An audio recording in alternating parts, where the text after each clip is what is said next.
Honorable Minister Shri G. Kishan Reddy ji.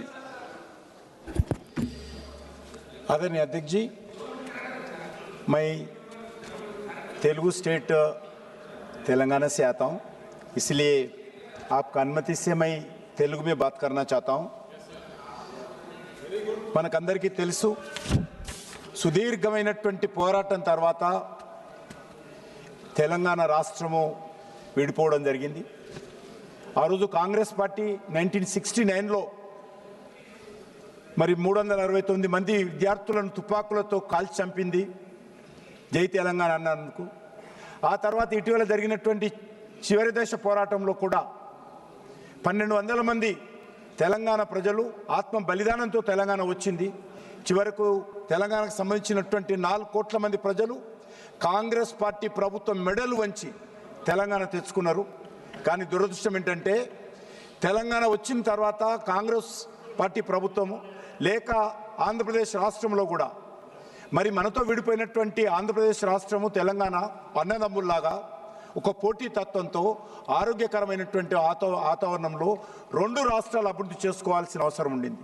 కానీ దురదృష్టం ఏంటంటే ఈ రోజు వరకు కూడా అమరావతి రాష్ట్ర రాజధాని అని చెప్పుకునేటువంటి పరిస్థితి లేకుండా ఈరోజు అక్కడ ఉన్నటువంటి పరిస్థితి రావడము, ఆంధ్రప్రదేశ్ ప్రజలు మా రాష్ట్రం ఆంధ్రప్రదేశ్, మాకు స్టేట్ క్యాపిటల్ లేదు అని చెప్పుకునేటువంటి పరిస్థితి రావడము చాలా దురదృష్టకరం అని చెప్పి ఈ సందర్భంగా మనవిస్తున్నాను. అంతేకాకుండా అధ్యక్ష, ఈరోజు బిల్లు మాట్లాడుతూ కొంతమంది కాంగ్రెస్ పార్టీకి సంబంధించినటువంటి సభ్యులు మాకు ఎయిర్పోర్ట్ లేదని చెప్తా ఉన్నారు. ఎవరి పాపం అని అడుగుతా ఉన్నాను. ఆంధ్రప్రదేశ్లో 8 ఎయిర్పోర్ట్లు ఉన్నాయంటే ఆ రోజు కాంగ్రెస్ పార్టీ ఏర్పాటు చేసింది. మరి ఈరోజు తెలంగాణలో ఒకే ఒక ఎయిర్పోర్ట్ ఉన్నదంటే మరి ఎవరు పొరపాటు అడుగుతున్నాను. భోగాపురంలో ఇటీవల మోడీ గారు వచ్చిన తర్వాత మరి అద్భుతమైనటువంటి ఎయిర్పోర్ట్ వచ్చింది.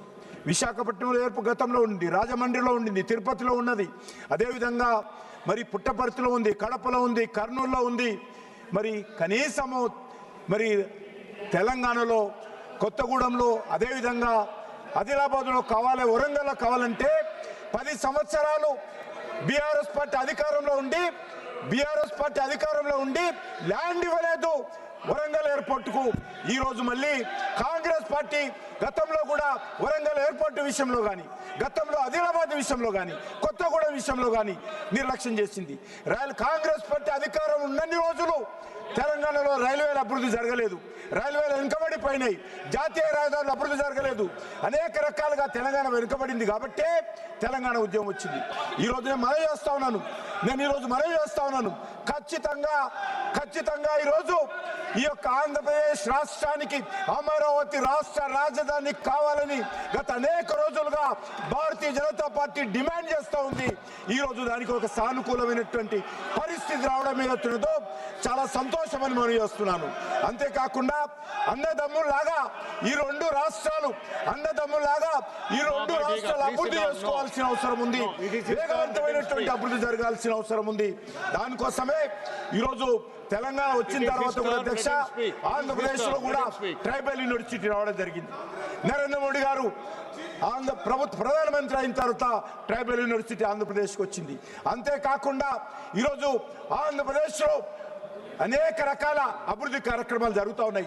కేంద్ర ప్రభుత్వము పూర్తి స్థాయిలో మోడీ గారి నాయకత్వంలో ఆంధ్రప్రదేశ్ ప్రజలకు అండగా నిలబడింది. అదేవిధంగా తెలంగాణ రాష్ట్రాన్ని కూడా గత అనేక రోజులుగా వరంగల్ ఎయిర్పోర్ట్ కావాలని నేను గతంలో ఉత్తరం రాస్తే అప్పుడు ఉన్నటువంటి టీఆర్ఎస్ పార్టీ ఈ యొక్క వరంగల్ ఎయిర్పోర్ట్కి అనుమతి ఇవ్వలేదు. రైల్వేలు పూర్తిగా తెలంగాణ ప్రజలకు రైల్వేలకు పూర్తిగా నష్టం చేసింది గతంలో ఉన్నటువంటి కాంగ్రెస్ పార్టీ ప్రభుత్వం. ఈరోజు నరేంద్ర మోడీ గారు వచ్చిన తర్వాత 42 రైల్వే స్టేషన్లు ఏకకాలంలో పునరభివృద్ధి చేస్తున్నటువంటి ఘనత తెలంగాణలో నరేంద్ర మోడీ గారి ప్రభుత్వానికి దక్కుతుంది. గతంలో ఉన్నటువంటి 2500 కిలోమీటర్ల జాతీయ రహదారి ఉంటే ఈ యొక్క నరేంద్ర మోడీ గారి ప్రభుత్వము గత 11 సంవత్సరాలలో అదనంగా 3000 కిలోమీటర్ల జాతీయ రహదారులు సుమారు 1,30,000 కోట్ల రూపాయల ఖర్చు పెట్టి ఈరోజు తెలంగాణలో జాతీయ రహదారుల అభివృద్ధి జరుగుతూ ఉంది. కాబట్టి మనం చేస్తా ఉన్నాను, తెలంగాణలో అటు కాంగ్రెస్ పార్టీ ఇటు ఆంధ్ర రాష్ట్రంలో కాంగ్రెస్ పార్టీ నిర్లక్ష్యం చేసింది కాబట్టి ఈరోజు ఈ రెండు రాష్ట్రాలలో కూడా నరేంద్ర మోడీ గారు వచ్చిన తర్వాత అభివృద్ధి జరుగుతూ ఉంది. నేను తెలంగాణ ప్రజల తరఫున ఆంధ్ర రాష్ట్రానికి సంబంధించినటువంటి అమరావతి ఏర్పాటుకు మనస్ఫూర్తిగా మద్దతు ఇస్తా ఉన్నాము. ఖచ్చితంగా అమరావతి కూడా అభివృద్ధి జరగాలి, క్యాపిటల్ కూడా అభివృద్ధి జరగాలి. తెలంగాణ కూడా ఈరోజు గతంలో 10 సంవత్సరాలు బీఆర్ఎస్ పార్టీ కుటుంబం దోచుకుంటే ఈరోజు ఆర్ఆర్ ట్యాక్స్ పేరుతో కాంగ్రెస్ పార్టీ తెలంగాణను దోచుకుంటుంది. దీని నుంచి ఈరోజు తెలంగాణ ప్రజలు జాగృతం కావాల్సిన అవసరం ఉంది. ఏ లక్ష్యం కోసమైతే తెలంగాణ తెచ్చుకున్నారో 4 కోట్ల మంది ప్రజలు ఆ లక్ష్యం నెరవేరడం లేదు. ఆ రకంగా తెలంగాణలో కూడా కాంగ్రెస్ పార్టీ గతంలో అలవాటులాగా తెలంగాణను దోపిడీ చేస్తూ ఉంది. ఈరోజు తెలంగాణ ఏర్పడిన తర్వాత అప్పుల రాష్ట్రంగా మార్చేశారు.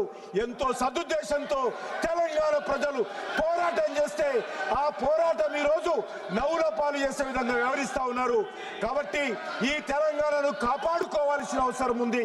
ఆంధ్రప్రదేశ్ తెలంగాణ 2 రాష్ట్రాలు కూడా అన్నదమ్ములాగా అభివృద్ధి జరగాల అవసరం ఉందని కోరుకుంటూ సెలవు తీసుకుంటున్నాను. माननीय डॉक्टर